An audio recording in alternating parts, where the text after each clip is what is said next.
Happy Monday, Liberty Kitty Cats. And before we get into today's episode, which is another edition of Libertarians in Living Rooms Drinking Liquor, by gosh, that's 2 weeks in a row. Can my liver handle it? Stay tuned and find out. But I digress, because first I need to tell you about our friends at Lorenzotti Italy. These guys are not only great coffee connoisseurs and entrepreneurs, they're also libertarians. They're also listeners of this show. They are also Patreon supporters of this show. So they are the kind of person that you want to support. So if you are a coffee drinker, I know Brian's been talking about these guys the last few weeks. If you are a coffee drinker, please do head over to lorenzotti.coffee. That's lorenzotti.coffee, not .com. Use discount code LIONS at checkout for 10% off your order. And what's great about these guys, they don't just sell coffee. They also help people set up their own coffee shops. They have financing.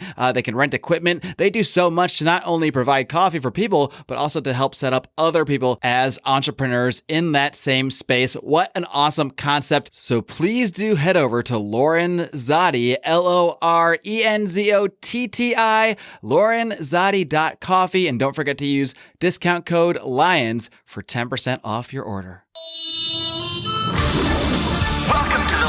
Liberty Podcast. Here's your host, your guide, your shining beacon of liberty, Marc Claire.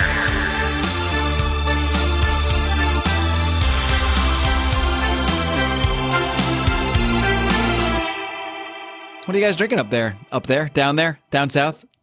Charlie, what you got? Down south. I'm drinking a nice little bourbon. It's a little watered down at the moment. That's fine. I'll take care of that. It's a bullet bourbon. Just nice little tasty, delicious. Nate? Do you like it? Is it good? I bought it, and then I remembered that he doesn't like bullet bourbon, so he's trying to be nice right now. It's all right. It's not good. It's not he my doesn't favorite, like it. Yeah, but it's not a bad bourbon. He doesn't like it. And then Bullet. I picked, you asked me if I wanted to do LILDL, and I said, yeah, that sounds awesome. I've always wanted to do that. I've been sober now for 2 years, so I have a Heineken 00. Wowie. Is, real nice right here. It's actually not that bad if you miss the taste of beer and you still want to taste of beer. And it can do that mental thing where your brain is used to the taste of beer. So maybe when you drink it, while you're not having the physiological effects per se that you're trying to avoid, perhaps, you just might get that old timey feeling of kicking back and chatting and at late night. I did just take an Ambien, so it should still get crazy. Don't get all Roseanne on us there, Nate. See what you guys going to do. But yeah, folks, I am here with our good friends Nate Thurston and Chuck Thompson from Good Morning Liberty, where you wake up every single morning. Sometimes it's the afternoon, sometimes late morning. You never really know when the thing's going to land, but the spirit is there, bringing liberty to the masses every single day. Well, not every single day. You take the weekends off, but 5 days a week. And now you're here on our Nittany level show. This is a very special occasion here because you get all the perks at being at the Aslan level, including the perks of the Nittany level members, which means you get to produce a show. And you're producing this, LALDL, where we are going to chat about whatever the heck you guys want. So I feel honored. I don't want to do any work today. That's the whole point of this little thing. We'll take it from here. Great. What are you drinking? I'm just going to go on mute. Okay, see, this is the stuff I always forget to do myself when I'm hosting. I forget to bring up what I'm drinking. So this is great. Yeah. Handing off the baton to some actual professionals here. But I'm actually drinking a couple of things. Whiskey-wise, I do have a Kentucky bourbon. I've got some Evan Williams, some old classic, about $10 an eighth Evan Williams. Spritzing that around. I also have some over there. I've got some Angry Orchards. I just like to drink some cider sometimes. I know I can't have too many or it will cause a massive sugar hangover in the morning, but it's something nice to sip on between my whiskeys. And then I also have, I thought I had one. I guess I know myself too well. I also have 2 giant jugs of water in here. Nice. Because I know that I must hydrate. Hey, I have to tell you, have you had Truly or White Claw? I've had White Claws before, yeah. I don't like them very much. Great story. The White Claws. I like the idea of them. Kind of like Angry Orchard, right? Truly, like if you're outside at a pool party or at the lake or something like that, I think Trulies are absolutely delicious. The White Claw's terrible. But if you like Angry Orchard, I think you would love a Truly. It's a cider type deal? No, it's cider than the No, they have it's like hard lemonade, and then they got like black cherry and stuff like that. But it's kind of like I guess a spritzer almost. It's like if you had bubbly or something like that. Right. Only it had alcohol in it. Exactly. So Exactly. it's better from what I hear. From what you I hear. don't know. I haven't actually had Truly them. came out after you turned sober. That's true. Then you couldn't possibly know. Right. I had no idea, but I hear that they are pretty good. Yeah, I had to go pretty sober there for a minute. Once Charlie had to know how heavy I was by physically picking me up off of the pavement, we decided story. We came to a group decision that I was no longer to have anything that the drug companies had not paid the FDA to get pushed through, and so now I can only have FDA prescribed mind-altering substances. You said Nate. You referred to Nate going sober like he joined Antifa. It's like ever since we lost him to those other guys. It was me, him, the and sobers all decided. A family decision. Right. We did the music thing for a while, traveling around, playing some music, and it is true that will cause you to drink a little bit extra. Just a little bit, because you don't ever have to do anything. You do something for like 2 hours, and then you don't have to do anything again except for drive. So I'm told. That's what you got to do. But you don't have to you don't have any responsibilities until like 6 p.m. the next night. So like, what are you going to do? Well, you're going to drink vodka. That's what you're going to do. Actually, I can say one of the reasons I left the road, among many, but one of them was because of all the drinking. I was coming to a place where it's like, I don't think I understand who I am anymore, because it literally, deep I know. It was literally like you would play a show. Like, let's walk through a typical day of tour life, right? You play a show and it's awesome.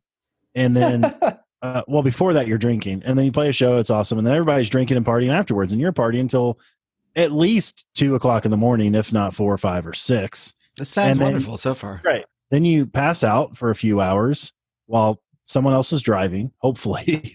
Yeah. And then you arrive at the next venue and you wake up and you like load in and do a sound check.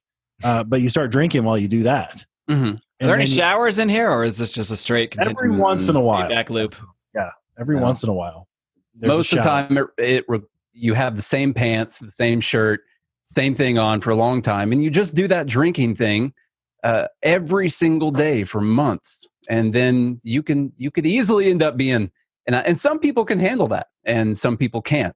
And inside of that, some people is me, for sure. Unlike Nate, our band had a pretty good tour manager. And so we actually got a deal with Anytime Fitness. We got the same deal with Anytime Fitness because of our tour manager. Oh yeah, that's true. Yeah. Okay. We actually got a free membership with Anytime Fitness.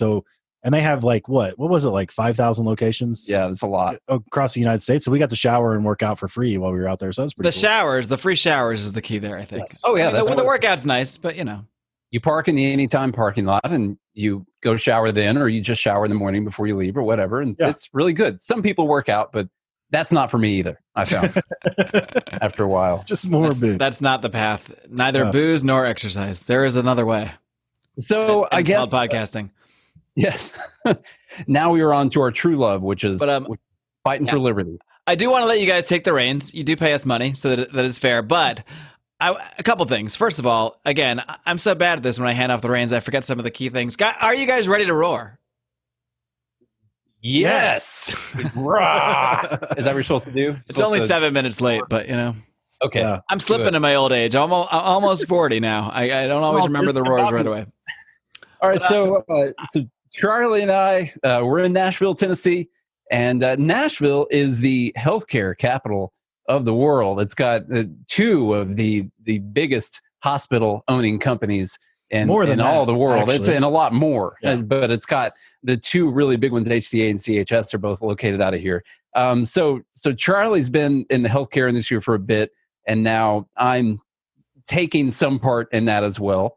Before that, we were playing music, doing all that kind of stuff, traveling around, and now we do the podcast every day. We day trade every morning, and we work in the healthcare industry. So, what Charlie does, mainly Charlie, is basically work on efficiency for healthcare companies so they can navigate all the insane waters that the government has set up for them to navigate through. So it's all jumping through all the hoops all the time to try and get paid. That's of our completely non-free market healthcare system that we have. Oh yeah. Contrary to popular belief. It's so free that literally the entire job and the business that we have just exists because it is so hard to actually get paid if you're a hospital. But isn't the free market responsible for the healthcare companies controlling the system? Oh, of course. Says Johnny, Johnny Commonplace. Johnny Commonplace. Well, listen, there are bad people inside of every system. And anytime you set up a system where those people can have power, the people that want that power and can abuse it are going to take advantage of that. So I definitely think there's plenty of room where, I mean, you see the insurance companies writing the Affordable Care Act, and you definitely see people who are really big in the game. I'm sure they love a lot of this regulation. What was AOC's tweet we talked about the other day where she completely contradicted herself? I mean, she made a tweet that says that the lobbyists who control Congress in the healthcare system, and then went on to say our capitalist healthcare system. I was like, hang on, you got those two things mixed up, because you can't say that there are people who control Congress over our healthcare system and then say it's a capitalist healthcare system. Well, she said that our healthcare system was being controlled by people in Congress and that was blaming it on a capitalist system. I was like, no, that a capitalist system is not being controlled by regulators in Congress if it's an actual free market capitalist system. But anytime you set up someone who can have any type of power like that, I mean, people are going to do it like anything else. So yeah, I'm sure some healthcare companies have taken advantage of some of that power, but you're not gonna take away the power by making rules against power or by giving other people power. Sure. You're gonna have to take away the actual power structure itself. And it's the system in place. It's this power structure itself that allows those companies to control the system, to write the laws, to manipulate it through regulations. And, it's not the free market, even though they are free market companies. The methods that they're using are not free market. And that's really I think the common misconception that people have out there, that they see the power of these quote unquote free market companies. They see them raking in money. They see them controlling the system, but somehow there's that disconnect. How do we kind of take that leap to people and kind of show them like, no, this is not the free market at all, even though these are supposedly free market companies? The way they're controlling things is really what you might call fascism or crony capitalism or what have you. Well, and I think to understand the economic definition of fascism is private owned and government controlled, right. And so the healthcare market, along I would say with the banking system, but I think the healthcare market has the most regulations. We haven't been able to count them, but there's hundreds of thousands of pages. Well, they measure them pages. They measure them pages. Yeah. Hundreds of thousands of pages in size 5 font, probably? Very small font with 3 columns on each page. 3 columns on each page. They only measure them by how many new pages they added. Right. Yeah. So there has to be millions of regulations, and I probably know like 1% of what actually is there. But I've been able to build a company that helps healthcare companies develop software that allows them to navigate the many dire regulations that pin them down. I was reading, or I pulled up an article from Bloomberg that kind of hit the nail on the head, that gives you a pretty good statistic of how convoluted just the billing process of healthcare is. And it says that some health clinics, they actually employ more clerks than they do care providers. And that's because they need to not only generate invoices, but they have to send along the patient information. Insurers need to approve treatments, to dispute insurer decisions, deny payment, fix mistakes, handle patients' questions, and on and on. For every $1 billion in revenue, the healthcare system employs the equivalent of 770 full-time people to settle the bills. That's almost 8 times more than in other industries. Just the bills. That's just insane. The bills. Yeah. It's crazy. So you were asking about, the power, it's the same with all the other things that we talk about. We have people make the mistake of assuming that because a business is operating inside of the market that they like competition. And that's actually not the truth at all. And I'm sure people inside of the healthcare market are no different from people inside of every other market, that they want to do whatever they can to make it harder for their competition. And and just like everything else we're seeing in let's say America's capitalism, is you're starting to see fewer and fewer massive companies that are buying up all the smaller companies. And it's because who can afford the regulations? Well, it's the giant companies that can afford the regulations. So of course they don't mind when they're passed because they're the ones that can afford all the people and all the software and all the technology to navigate all of the rules and regulations. They can afford Charlie. Right. They can afford companies like mine. Yeah. And not only that, but if they do make a mistake and they get fined, they can afford the fines. Right, whereas your mom and pop shop can't afford a $300 million fine from Medicare for messing up. Right. If I start Lions of Liberty health insurance, I'm screwed. If one mistake, it's over. One thing goes wrong, that's why we stayed out of the health insurance biz so far. But that's the main. If it wouldn't have been for that, then that would have been your main. Not the complete lack of experience or understanding. That's why I just developed the technology. They're the ones that actually do all the work. Yeah. We should have just hired you. We should have just hired you to create our healthcare. Maybe we still should. We'll talk off air about Lions of Liberty Health. I'm for hire. One of the most egregious things that we talk about a lot, and I'm sure you guys have spent time on, are certificate of need laws, which is just an insane concept. Like, if you want to talk about how we have a free market healthcare system, ask yourself why a hospital would need to get permission from the government before they build a new facility. And if they want to build a new facility, not only do they have to get permission from the government, but their competition can take them to court and challenge their petition to build that new facility and argue that there's actually not a need for that new facility. Like there's not a pandemic. What an amazing free market that is. Yeah. Isn't that just awesome? It's the cartelization of the industry where, there are certain powers that have put certain things in place to protect themselves, that whether it's doctors through the AMA or what have you, who have, and the hospitals with all the regulations about, like you said, certificate of need. These are all just ways to keep competition out and ways that keep prices up while everyone out there is shouting and screaming from the roof about the free market causing high medical prices. But it doesn't take much. It really doesn't take much at all to look behind the curtain and actually see what's going on here. Well, the CON thing is what I've found a lot of people can get behind, because they argue that it's better for the patients and it's better for the people. But I can't find anyone that can actually tell me why it's better for people that you stop someone from building another facility. My wife worked on a CON for a year for HCA, and that's who she works for. So we get all kinds of juicy for an evil corporation. Yeah. And so she's a financial analyst for them, and I get all kinds of inside details that are legal inside details for sure. And she worked for a year on a CON because they were trying to build a new building. And I mean, you're talking teams of people and lawyers and all time going in and out of court, literally going to court, because the other hospitals in the area were trying to stop them from being able to build this new freestanding ER unit, and arguing that there was really no need for them to be able to do that. And I think her specific one, they ended up approving. She had a colleague that worked on one for over a year and that didn't get approved. And you got to ask yourself how much time and money and resources went in to just trying to get permission to be able to build the thing. It's crazy. Just imagine when they started to build it, what the pile of expenses are already on top of that, and lawyers and people like my wife. Who ends up paying for that? The patient. Taxpayers, patients, everybody, all of us some way or another. Yeah, we're all the same thing at this point, huh? Yeah, the people, pretty much the same thing. So it's just nuts. I mean, the idea that we have a free market in healthcare, it's one of the more obvious things that people. I mean, if anyone says that, they have no idea what they're talking about at all.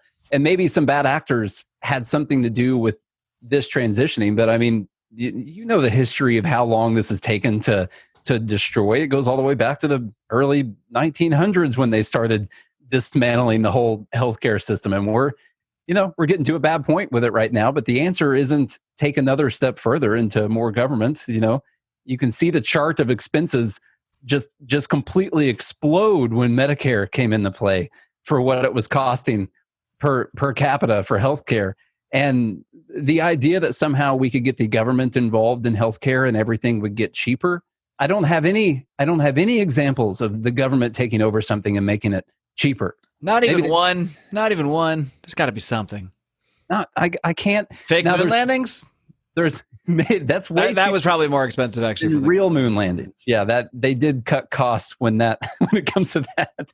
But they'll fake you out by making it look cheaper because they subsidize the price and they cover it so it looks cheaper to you. Sure, but the actual cost of it, I don't know if I can see anything other than the dollar that's gotten cheaper since the government took it over.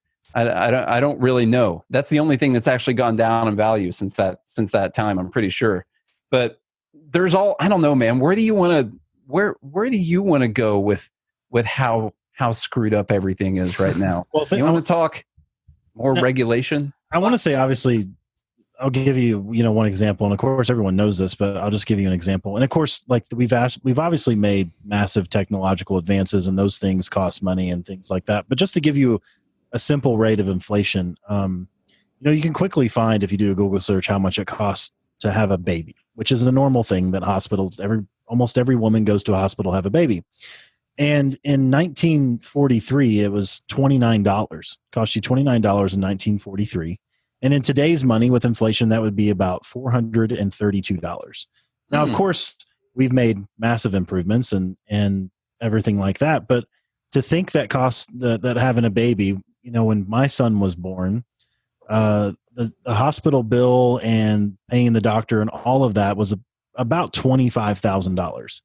So you go from all the technological advances, really, or do we think that costs $24,500 for all of the advances that we've made, or is the price severely inflated? Let me ask you this. This is another thing. When you hear people talk about how much things cost in our healthcare system, you have to you have to differentiate between how much things cost, like what did the hospital bill out, and what did the hospital actually receive, because those are two very different things. I happen to know that, say, the biggest hospital in Nashville, if I knew someone that worked there and knew what some of their numbers were, that they collect on less than 20% of the bills that they send out in a year. They collect on less than 20% of the money. So where's the rest of that money going? Well, they write it off. It's not going anywhere. Yeah, and so it's Fugazi. You got to make sure that when we're talking about what things cost, that is an actual number that someone pays. Like, before you can even have the conversation about how expensive this is, you got to actually make sure you're talking about the number that someone actually pays. Because you said $25,000. What do you think you actually paid, Charlie? Oh, I think we paid about $4,000 to $5,000 out of pocket. What do you think the hospital wrote off out of that, or what do you think the insurance probably had a contract on that? I'm sure. I bet the insurance probably paid $2,000 or $3,000. Yeah. So right there, you have something like a $25,000 bill that maybe the hospital, and of course, does that include your separate physician expense? That was physician, and everything? Okay. Ultrasounds, so all that. That maybe there was an actual exchange of $7,000 or $8,000 that took place, and the rest of it's all written off. But the number that you're going to hear from even Charlie right there is $25,000. And let me give you another personal example, because I like personal examples. I think they tell cool stories. You really utilize this healthcare system a lot too. I do. I had. That's why you love it so much. I actually hardly ever go to the doctor, but I did have to have ear surgery January of this year. It seems like it was so long ago. Yeah. But literally the first January seems like a lifetime ago at this point. I know. There was no pandemic back then. There's a totally different world. A whole new world. If you'd have known about this, you wouldn't have got that damn ear replaced. Who would have cared? What a waste. But why replace an ear when you got this stuff going on? But I had to have ear surgery, and I do not have insurance, but I understand the insurance and I obviously understand the billing market. So what I do is, you can actually still do this, and anyone can do this. Actually, you can call around, and if you ask them what their charge codes are, you can actually get what the prices that they'll charge you will be if you pay cash. So that is available if you call and ask. Now, you're not going to get a menu like you would at McDonald's, but you can call and ask. And so I had to have ear surgery, and my surgeon performed this surgery at 3 different locations. So I called the 3 different locations to get the best price. You had to go to 3 different locations to get your new ear? No, I just called. He went shopping for a new ear? Okay. He does, yeah. Okay. He is, well, see, that's another thing we can talk about, by the way, because physicians have to be associated with certain facilities. Of course. He can't just do ear surgery anywhere. It can only be one of those 3 locations that he's affiliated with. And he also has to be affiliated with certain payers to accept the payers. And there's a whole another provider. Why can't he just come to your house and do ear surgery? I know, right? I'm not really joking. They should allow. I mean, that should be something that's allowed. It could be allowed to. They might have mobile units where they can come. Maybe you come into the van and they just have the setup right there. I don't know. We'll never know unless that stuff is allowed. You know. Lions of Liberty mobile ear surgery. You just do pop-up tents outside of businesses. And Lions of ear surgery, everybody.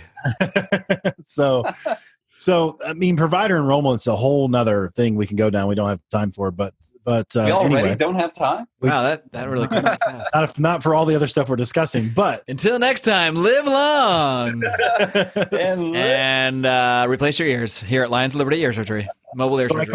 I called. It was a surgical center, a hospital, and something else. So I called the hospital because if something were to happen, obviously.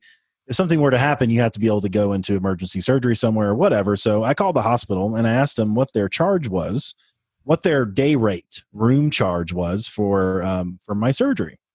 And the guy quotes on the phone $55,000. And I said, "Excuse me?" Wait, I said, daily? "I'm paying cash." And he goes, "Oh, sorry. That was if you have insurance." He's like, "Our cash customers, it is $4,322 or something like that." Still a lot, but still a lot. But think about that difference if you have insurance, and that's because all of your insurance companies are they have contracts with all these facilities. So whatever the hospital actually bills, they know they're never going to get paid that amount ever. They know that they're going to be paid a percentage, which actually screws the patient over. By the way, so for instance, let's say you have. Make it easy, $10,000 in charges, right? And you have great insurance, but you haven't met your deductible yet. This is your first thing that has to happen and you haven't met your deductible. And let's say your deductible is $1,000, okay? And you've got really good insurance. You've got 90-10, right? The insurance covers 90%. You only have to pay 10%. Well, so you get charged $10,000. Your portion is 10%, so you're going to pay $1,000. And the insurance is going to cover the 9, right? Wrong. They're contractually adjusted with the hospital to only give them 20%. So they're going to pay the hospital $2,000. You paid $1,000. So is that really 90-10 insurance? No. or is that what would that be? This is some fuzzy math here. 33? Yeah. So you actually, what ends up happening is you pay a third. The price ends up being inflated. So your 20% is a higher amount. And then they can get whatever their actual contract is with the insurance company afterwards. Yes. And of course, none of those prices are based on any kind of free market activity in the first place. On top of this, no, not whatsoever. I had I severed a tendon in my finger, and I had to have that all stitched up, and I didn't have insurance, and I went and got an MRI, and it cost me $250 to get an MRI for me to be able to do that, just cash pay. I mean, what do you think they were actually going to charge if I would have had insurance? $2,000.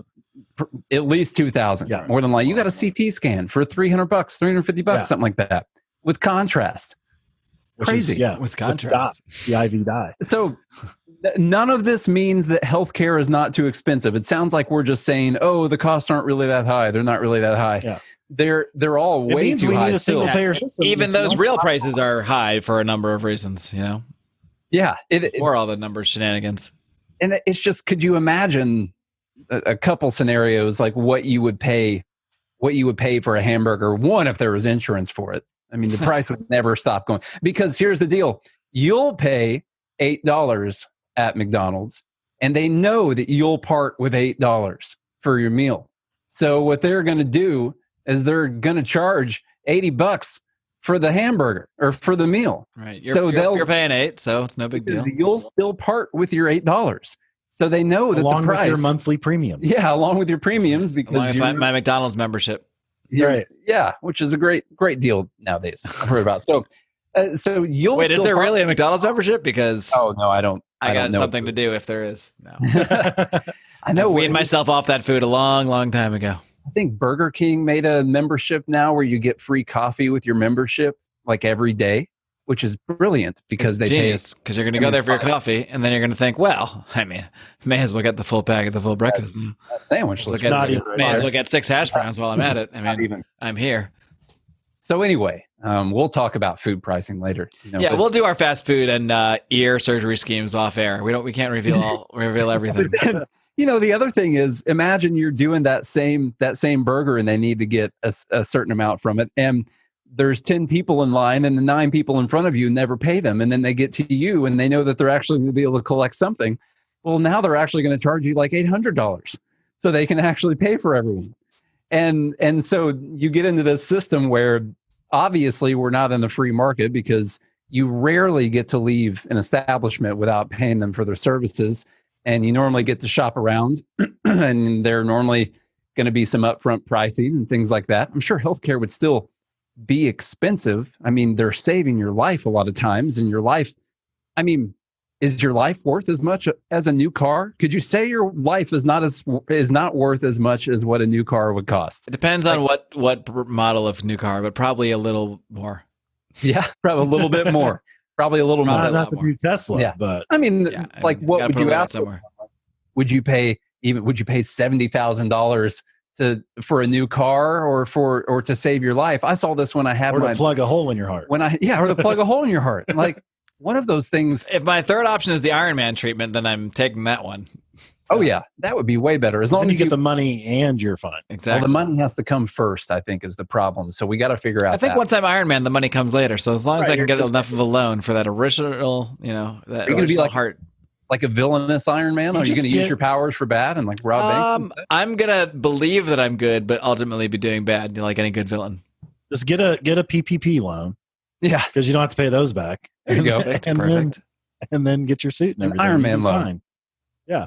So no matter what, every podcast I end up doing where we're drinking and just talking, we end up talking about some kind of scam. I don't know why it is. I'm supposed to be the libertarian. We're doing things on the straight and narrow. I'm all about, I'm against fraud, everybody. I really am. But there's a line somewhere between business and scam, and I intend to find exactly where that line is. You got our email, so hit us up whenever you do find that out, for sure.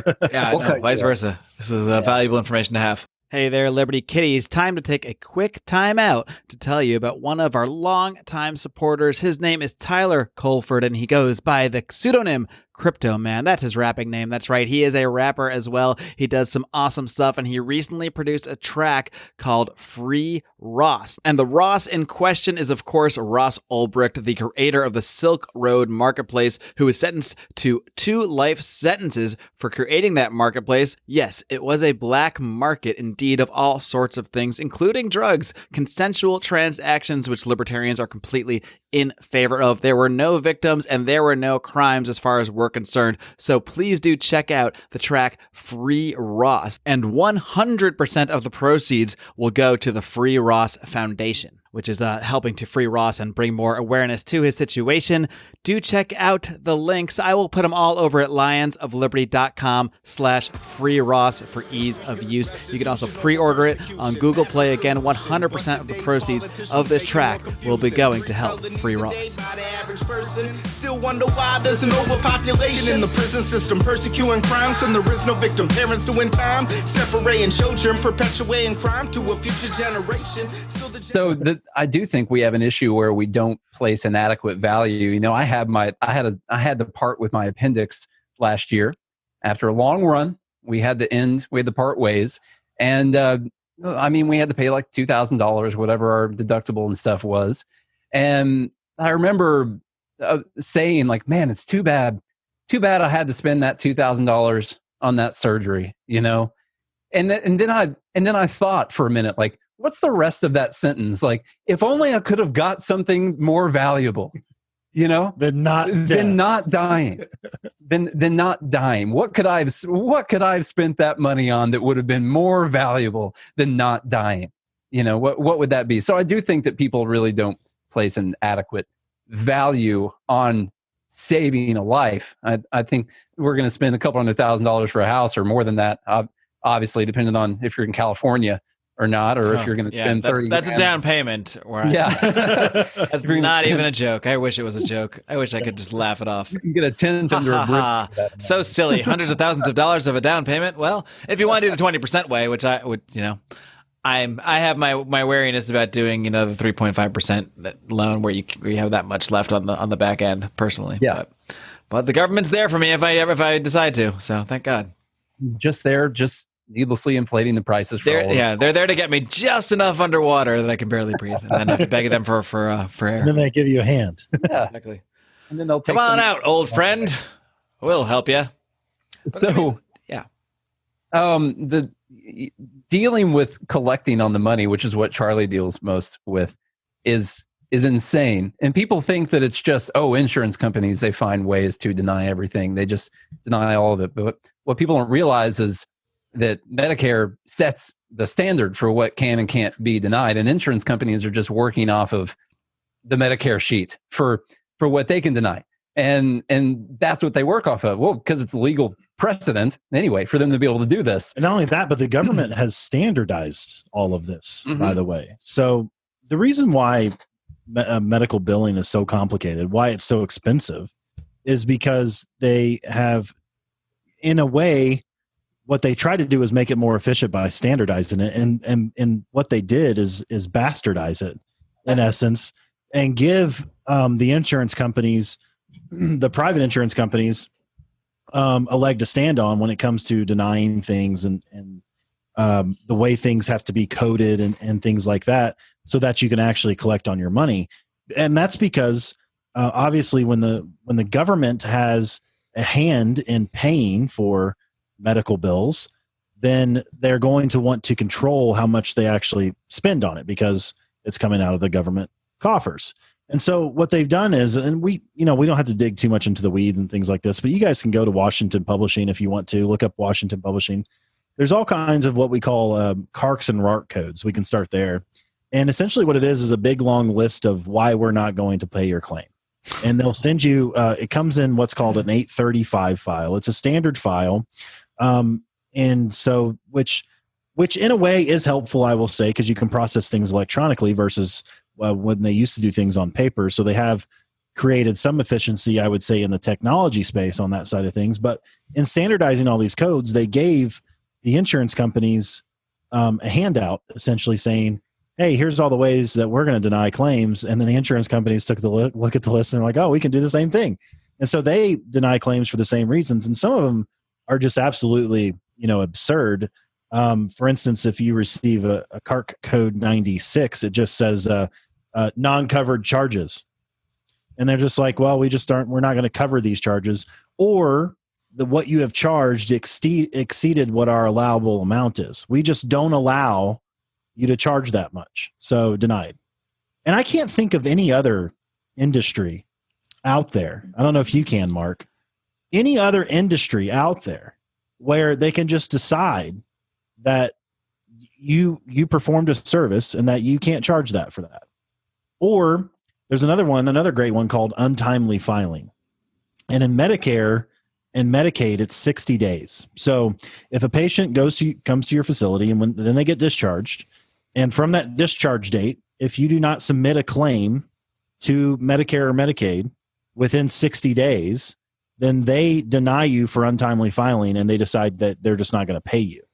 What if you were really sick in this? I mean, just because you were discharged from the hospital does not mean you are not in some kind of state of illness and perhaps maybe could not get around to paperwork in that amount of time. Well, and so it's not the patient, not the patient submitting the claim. It's the company, the healthcare company. Well, they don't have the same excuse, so screw it. Right. But some of the smaller ones do, like that. Right, that yeah, can be sure.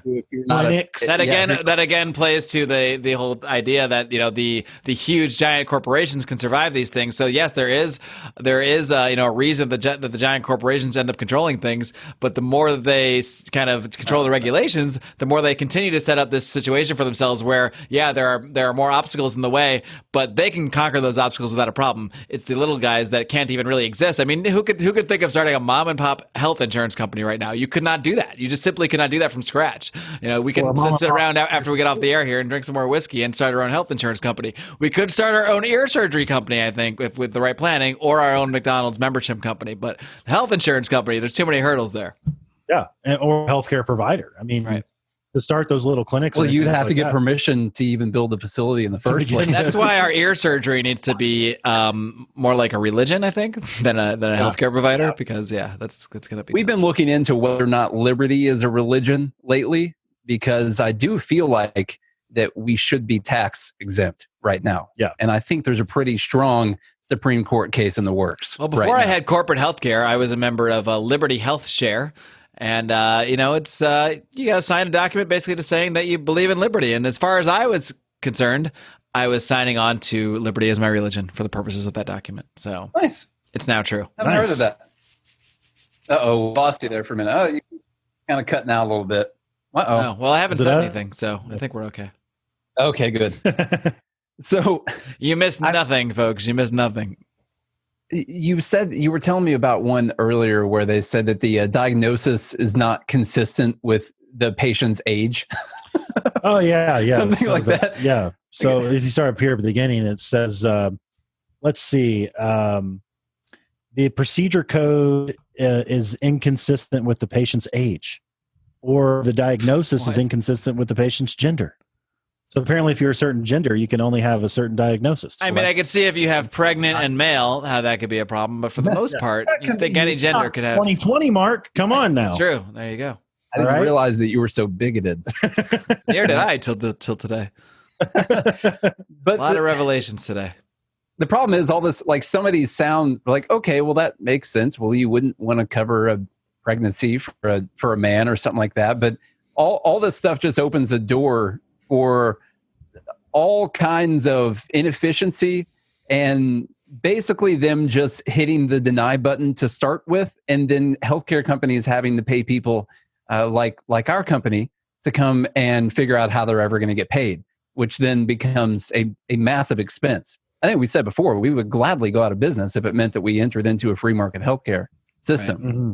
But right now, then you'd have to go back on the road or just podcast full time. Yeah. Right. We'll just do podcasting. Like, look, so I work with. That's why everyone should send you guys money on your Patreon, which they can find at patreon.com/Good Morning Liberty. See, I was tempted to promote my own Patreon there, patreon.com/Lions Liberty, but since it is your Nittany level show and we are featuring you guys, I wanted to give you the chance first. Before we've actually we keep telling, actually today even, I was like, hey, if you guys aren't patrons of Lions of Liberty, you should go over there because they're having us on the show and everything, and maybe you get to see it or something like that. So maybe you'll get to see it live if the hosts remind me to stream it live, as they did right before the show today.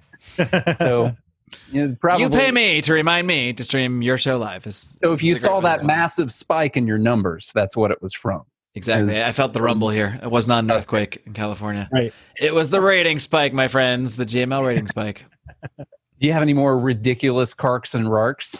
Well, I mean, so just going over, like you have the CART codes, the RAR codes, you have claim status codes, you have DRG codes and procedure codes and admitting codes and ICD-10 codes. They used to be ICD-9. They just updated them.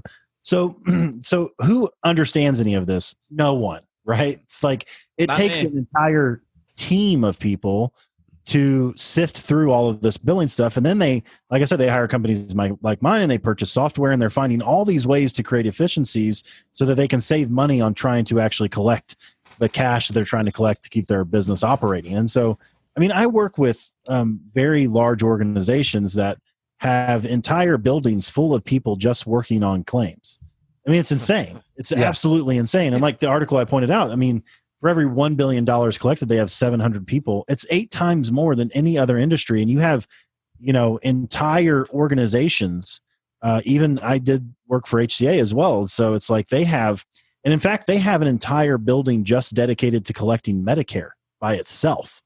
So they have a whole team, a whole building. I thought Medicare was just automatic. You went there and then the hospital just got paid, and it's just an amazing example of government brilliance. No, that's not. No. It's not the case at all. No. You have an entire team of people at HCA that just collect Medicare because it's so convoluted and complicated. And then they have specialized teams for different commercial payers. They have specialized teams for like workman's comp, because workman's comp is handled completely different than any other insurance. Then you have another team specialized in automotive, because automotive medical is completely different than any other insurance medical. So you have all of these. Well, sure. If you work on cars during the day, obviously your organs are going to be composed completely differently than those. Very different. It's not. So that does make sense, actually. Those people, that's actually, you have to go to college for 14 years to work on the automotive specialist. Yeah. Automotive repair specialist. Yes. There you go. MD. MD. One of the most ridiculous things that my wife was telling me about is something called geometric length of stay. And it's this crazy thing that the brilliant government came up with, that when there is some type of a DRG, a diagnosis code, that they've decided how much time, say, you should stay in the hospital, or what expenses should be involved with that. Right. So to further that, yeah. So a DRG is a diagnosis, but it's a diagnosis grouping. So what they did is to try to create efficiency again, which is it completely fell on their face, is they decided that these certain types of things that people present to healthcare facilities with, that they can make an all-encompassing, like an all-inclusive package, let's say. Yeah. But instead of you getting all kinds of cool stuff for your all-inclusive rate, it's the government deciding to pay an all-inclusive rate no matter what happens to you. And so that's your overarching, your diagnosis group code. Yeah. And so they come up with a geometric length of stay. So they decide, I'm going to oversimplify, but you have a heart attack and they say, well, you should be in the hospital for 3 days and have this amount of expenses, and we'll pay out this much, and it's going to cover 3 days in the hospital. And that's what we decided here on this form 1035-H.7. And so that means that this is how long you're going to be in here. And the problem is, if you're in there longer than that, you still only get paid for whatever the code specifies as the hospital. It's all about the codes. It's all about the codes. Yeah. I mean, imagine the government coming up with a system of codes that they were going to do everything by. It's insane. So it doesn't matter. It's not even color codes. That's the sad part. At least if it was color codes, we could kind of, have fun and follow along here. Boring DMV type codes, and that's all we're dealing with. But they'll decide how many days you should be in for this and what the expenses should be. And it, except for massive extenuating circumstances, it really doesn't matter if a lot of other things happen. You get paid out for whatever that specified amount is. So if it says 3 days and that's what they're going to pay the hospital for your overnight stays, and you stay for 5, the hospital still gets paid for 3. And if you go in for one thing and some other things end up happening, or you do all kinds of other diagnosis codes, well, they've got this grouping and they're only going to pay for this one DRG, and it's going to cover that, or you're not going to get paid for it.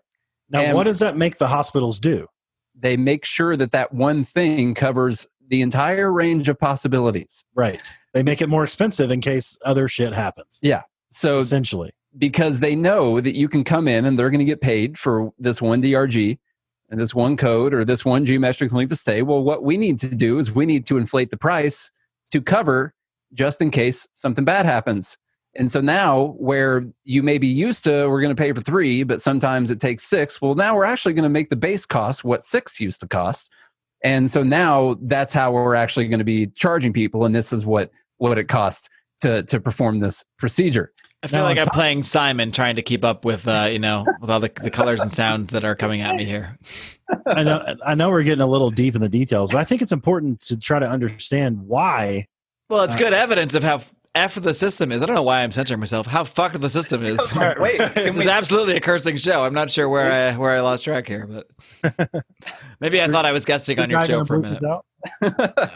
Far too much effort for the Lions of Liberty. We have way too much time to put into that needs to go to our ear surgery mobile service and our fast food subscription services. I don't have time to be editing. We'll be on a plane, first flight out to LA so we can start scoping out locations. Okay. And things like that. I guess we need to do it on. We need location. a van first. Yeah. What if the van both not only, now hear me out, fixed your ear for a reasonable free market, perhaps black market price, but they also delivered a monthly subscription to your favorite fast food restaurant? Just ideas here, folks. I don't know. And they could also get a contract with the government to snatch up protesters. Yeah, exactly. All in the same van. You can go ahead and get a patent on that idea right now before someone snatches it up. Because someone's going to grab that. Go ahead and file your patent with the USPTO office. It's super fun to file trademarks and stuff like that. By the way, we're still messing with our. I've heard that is really fun. The upside to being snatched as a protester in this situation is you do get a delicious fast food hamburger.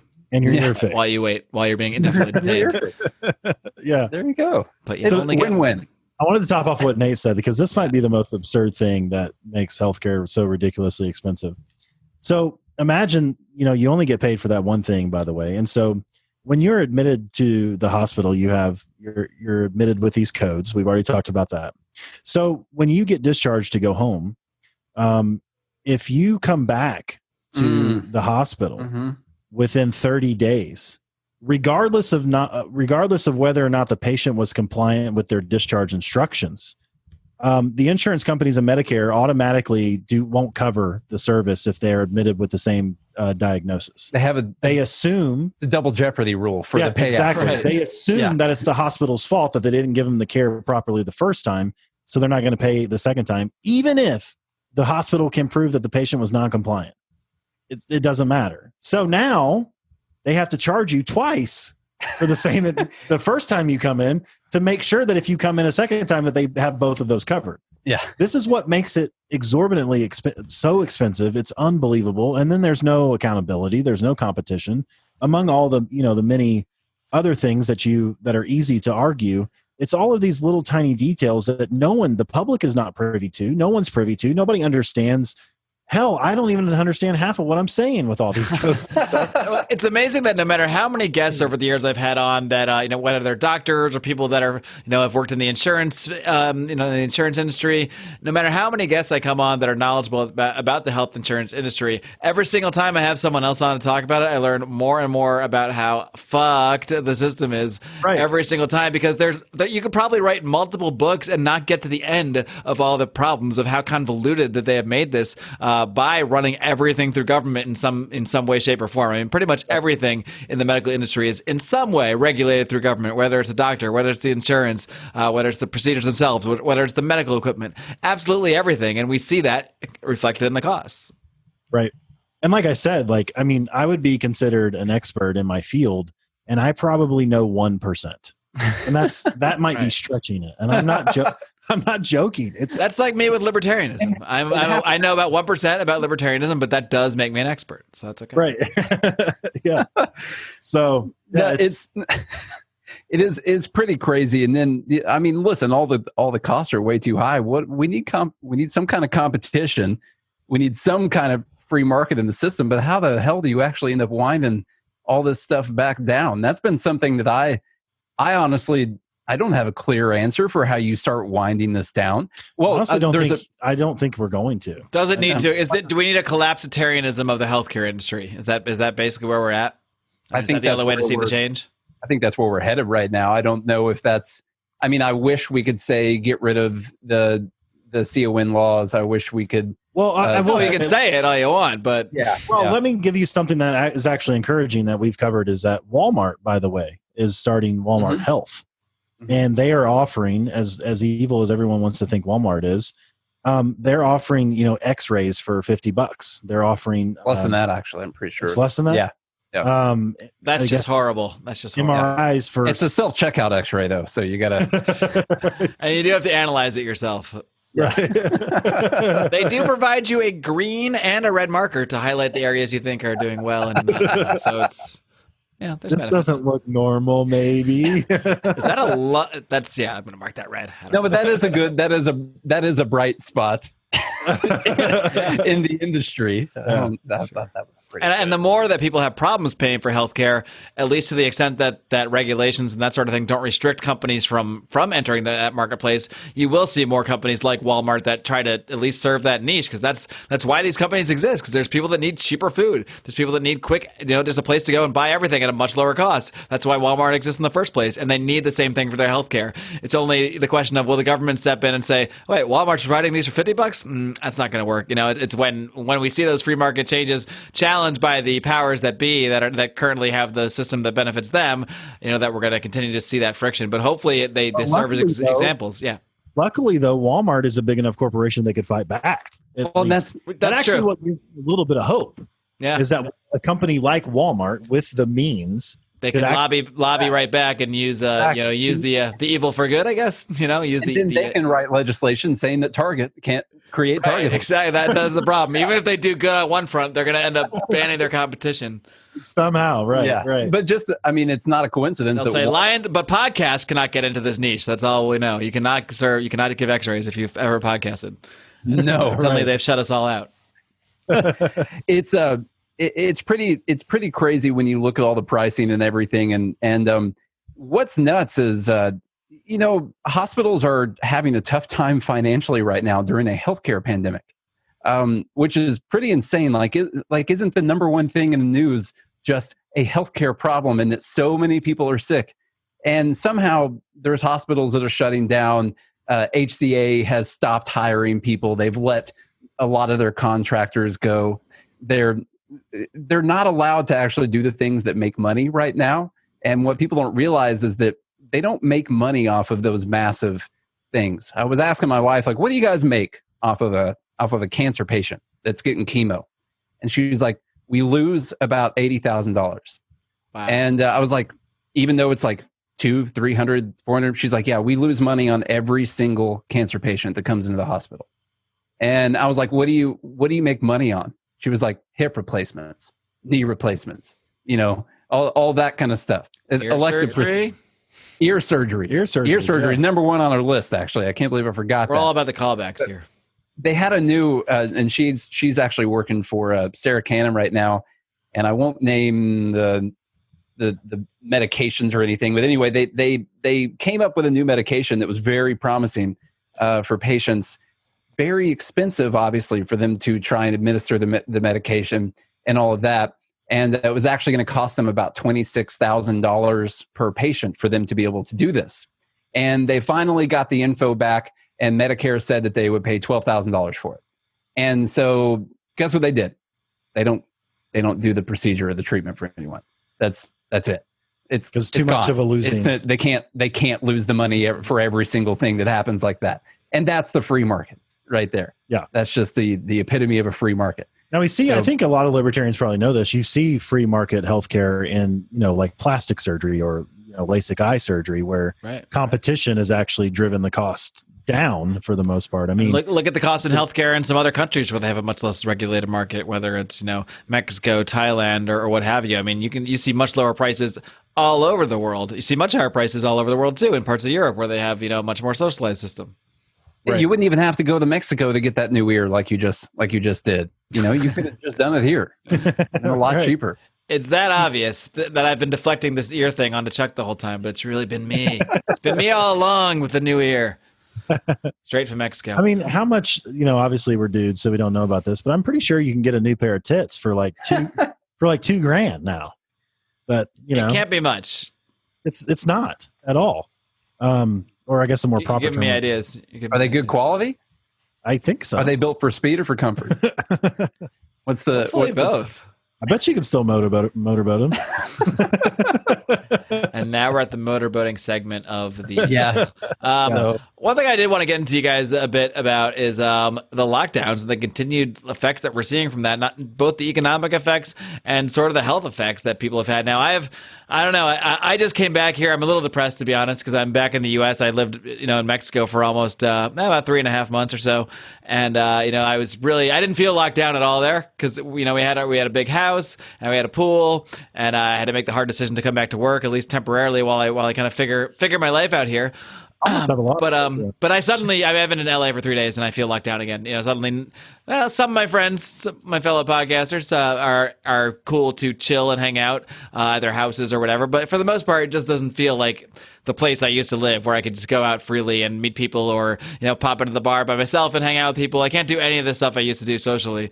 So it is somewhat depressing. And I've only been here for 4 days back in lockdown land, and I'm already feeling the health effects. I already feel that I'm not as healthy as I was prior to this, when I had a schedule and yada yada yada. So I mean, if I'm just feeling this, if someone who's motivated is feeling this, being back in this lockdown mode after 4 days, I can't imagine what it's doing to somebody who might not even be as motivated, who might just have given up and said, well, I guess I just have to stay locked in my house this whole time. So I mean, what kind of actual health effects do you think, whether it's physical or mental, or we're seeing from people being locked down like this? Because it's a horrible feeling.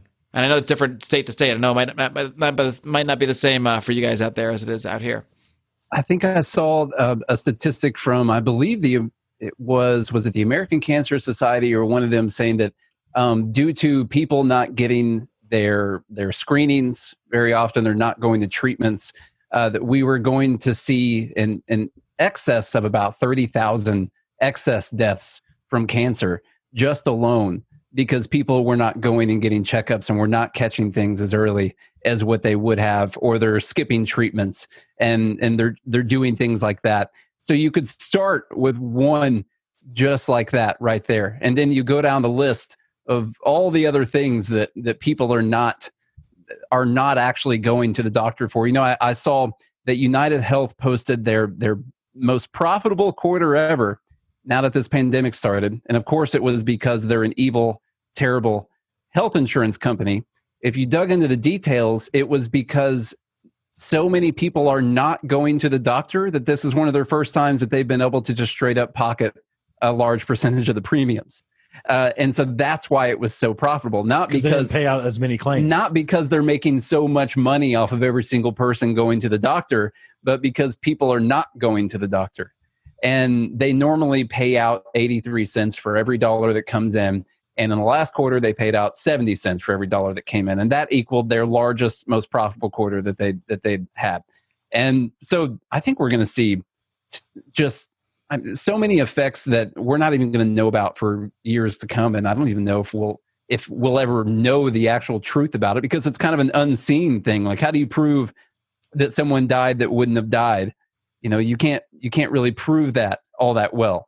And so I think we've said several times on our podcast that the effects from the lockdowns are going to be worse than the actual coronavirus itself. Oh, that much is so clear. Yeah. I mean, if it wasn't clear 4 months ago when they first started talking to about this stuff, which I think it was to people like you and I, but it's so abundantly clear now. I don't know how anyone can even take the other position.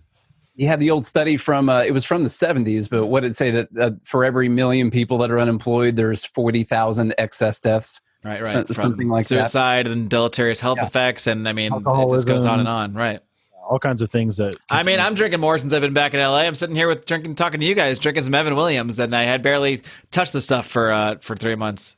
Now, there's been some offset I have seen from fewer car accidents because less people are out driving all the time. So dangerous activities. There's obviously there's going to be trade-offs all over the place. But I think the problem is, I don't even think we've seen the worst of what economically. Oh, no. We had 43 million people lose their jobs. And I know that's some people have got their jobs back now. And so I don't know exactly what the unemployment number's sitting at, real unemployment, let's say.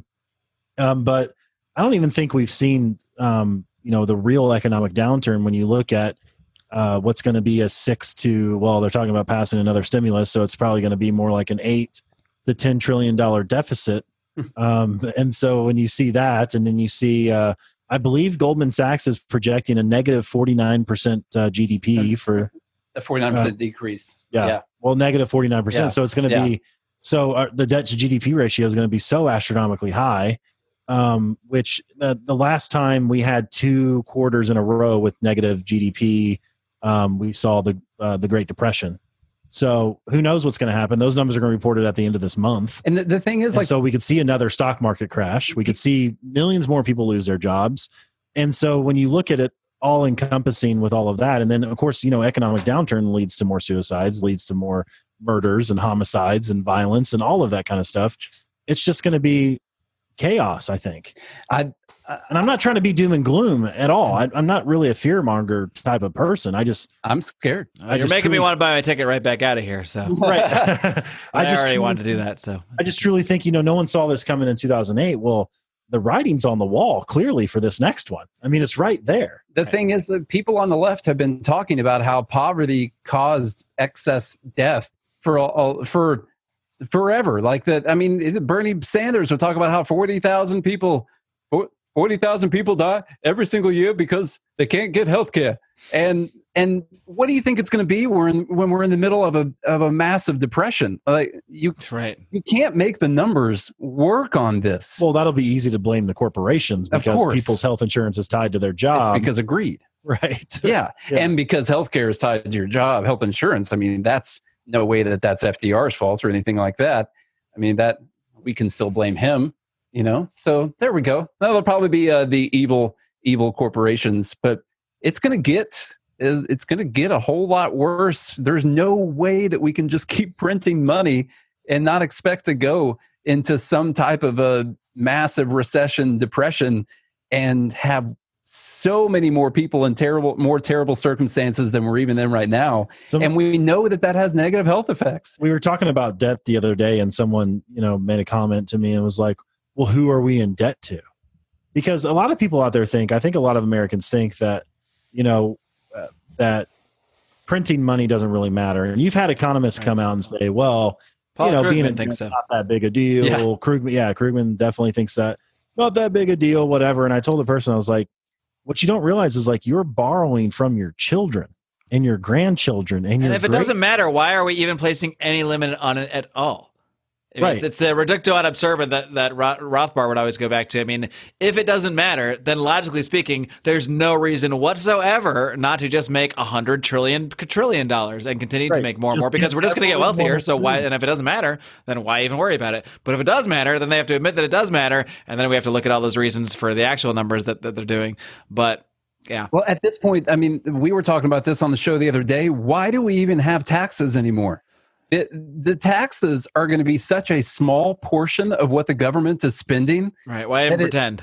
At this point, why even act like this matters? At this point, they're going to spend $10 trillion, $11 trillion this year. And the income tax is like, I think personal income tax and payroll, they get like 2.2 or 2.5, something from that. And like at this point, I'm not arguing, by the way, that we can just print things and everything will be fine. But I'm saying logically, why are we even worried about taking taxes from the people if we can we just had a $2.2 trillion stimulus? That's already as much taxes as a lot of people all put together are going to pay in the country. Like, why not just print another 2.2 trillion? And then why even have taxes anymore? And then we all need to go live in the woods somewhere because it's going to get real bad. Doesn't sound that bad. We can live in our van. Yeah. In the ear surgery fast food subscription van? Well, actually, I heard that there's a local ordinance that you can't live in your business. And so we won't be able to live in the van. So we need a trailer attached to the van. Mm-hmm. That's what we need. We'll have to detach it for sleeping because they do give out fines. I think as long as you unhook it, it's technically a separate. You might end up on the back of someone else's truck and find yourself waking up on the middle of the road some night. But that almost definitely will happen with me, actually, now that I think about it. Well, gentlemen, it's been a blast having you on here for this little drinky fest. As you guys know, I've got another show. We've got a conspiracy corner that you guys will be able to tune into. In fact, we'll live stream that to the Pride as well. We did live stream this very show, thanks to Nate and Chuck reminding me to do so, to the Lions of Liberty Pride secret Facebook group for our patrons. Of course, you can find more about our Patreon at patreon.com/Lions of Liberty. And even more importantly, okay, maybe not more importantly, but also importantly, you can find GML's Patreon at patreon.com/Good Morning Liberty. Guys, anything else you want to run through in terms of places people can find out what you're doing? I know you've got a lot of different programs that you guys offer. You're not just doing the podcast. You also do stuff with trading, healthcare. Feel free to do the full roundabout of everything you've got to lay on the listeners here of ways they can find you guys, way they can find the services that you guys offer. Well, yeah. So we've been doing trading now for quite some time. I've been doing it for several years and decided to start teaching because we're already sitting here doing the podcast every day. So I might as well also live stream my trading and all of that all the time. So we go live every morning at 8 a.m. Central Time and show people what price points we're going to be getting in on some of these crazy stocks every single day. And just kind of let everyone know where I'm going to be trading or where Charlie's going to be trading at every day. Not telling you what. You don't have to do it. Yeah, and in fact, that's on you. We just want to give you the information of what I'm going to be doing. It's not advice. It's just a tale of what you are doing. Information on what I'm going to be doing, and you can use it for whatever you want to. So we have a class called the Liberty Trading Academy, which is at mastermytrades.com. And it goes everywhere from, literally, you've never looked at the stock chart before. We'll start teaching you how to even open up the platform and set up your charts and learn how to read them and then go through all the strategies that we use. There's literally over 200 videos on the website.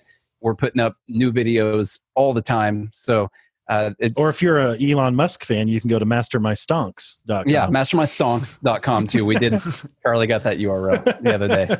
So yeah, if you're interested, mastermytrades.com. We just think it's cool to try and, take control as old Stapleton would say, take control of your income and your wealth and all that. And so the trading in the market is pure freedom and liberty. You have the freedom to do any amazingly smart or stupid thing that you want to do. And no one's going to stop you from getting in or out at any point in time, risking a lot of money or not risking any money. It is literally pure freedom to get on there and make money. And that's why we love it. So that's mastermytrades.com. And Yeah, I actually never promoted our healthcare business ever, but if anybody out there May as well. Yeah, if anybody out there does need any type of healthcare, medical billing, or any type of that type of solution, any software or technical analysis or training, we can do that. So you can do that by going to paradexo.com, Paradexo, paradexo.com, and send me a message there, and I'd be happy to get in touch and help any way that I can with that. And then also, he told everyone about Patreon. Sorry, so, yeah. Bernie. I wanted to say BernieLies.com. We also operate the great URL. website, blog, and that's like a Tom Woods URL. That's a great one he scooped up there. Yeah, I was so proud because we're doing ads on his podcast right now, and I was so proud to send him that URL because I was like, he is gonna freaking love this URL. It's so Woodsian. So yeah, it is. Yeah, let's go to it. Make sure you guys go to all those places. Yeah, all of them. Hopefully you made a list and do it tonight. And if you didn't, just hit that 30 seconds back button a couple times, listen to it all again, write it down this time. Yeah.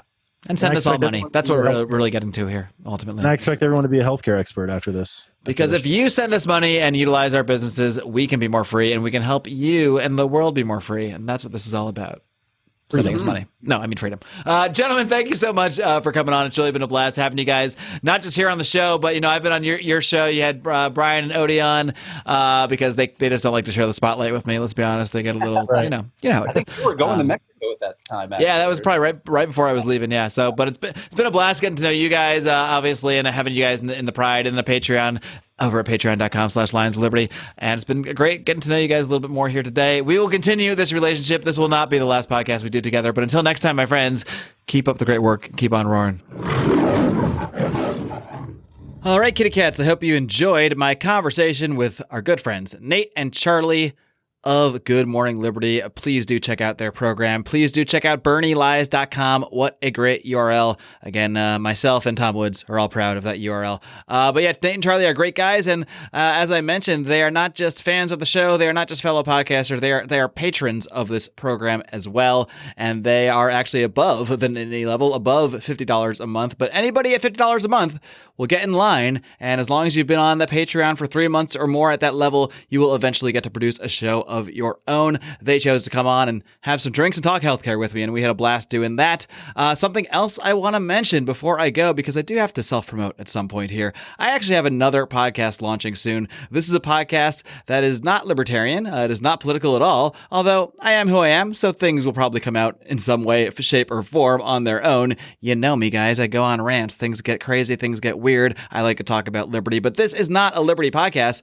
This is actually a comic book podcast that I am starting with, coincidentally, or maybe not, another libertarian, a guy you are probably familiar with if you've been a fan of this show, if you've been around the libertarian podcast circuit for a while. That is none other than Remzo W. Martinez. His other show is On the Run over on the We Are Libertarians network. I was actually just on that show a couple of weeks ago talking about my dip into expatriate life while I was in Mexico for a few months. But now Remzo and I have joined forces to start the Second Print Comics podcast. This will be releasing on August 5th, 2020, just 2 days before I turned 40 years old. I'm celebrating my birthday by launching a new podcast. This has been a pet project of mine that I've had in my mind for some time now. And while I was on furlough from my day job, while I had some time to myself for a few months, sometimes to really focus on some things and to put more effort into the things I wanted to, I decided to put all my effort, along with Remzo's effort, of course, into creating this podcast. And this is basically a whimsical look, you could say, at the comic book characters, stories, and series that inspired us. Remzo and myself are both longtime comic book fans from different generations. I've got a few years on the young lad, so we have different perspectives, different things that sort of inspired us to become comic book fans and inspired us to become readers, inspired us to become deeper thinkers. These books have really had an influence on us, so we really wanted to do a dive into that and take listeners out there on that journey with us. So again, it is the Second Print Comics podcast. It will be officially launching on August 5th. 25th, 2020. And if you want to give me a birthday present, if you want to celebrate with me, a great way to do that is just to give that show a shot, whether you are a fan of comic books or not, whether you are a lapsed fan, or maybe you're someone who's just heard some things and wants to dip their toe in the water. Well, we're here to hold your hand and help you along that path. So please do follow us on Instagram at Second Print Pod, on Twitter at Second Print Pod. You can find us on Facebook, Second Print Comics Podcast. And we're not up on Apple Podcasts just yet because that does take a bit of time, but you can find us already on Spotify, already on Stitcher, and any day now we'll be up there on Apple Podcasts and available pretty much everywhere at that point. So that's my birthday wish, my friends. That is what I ask of you, to just check out the Second Print Comics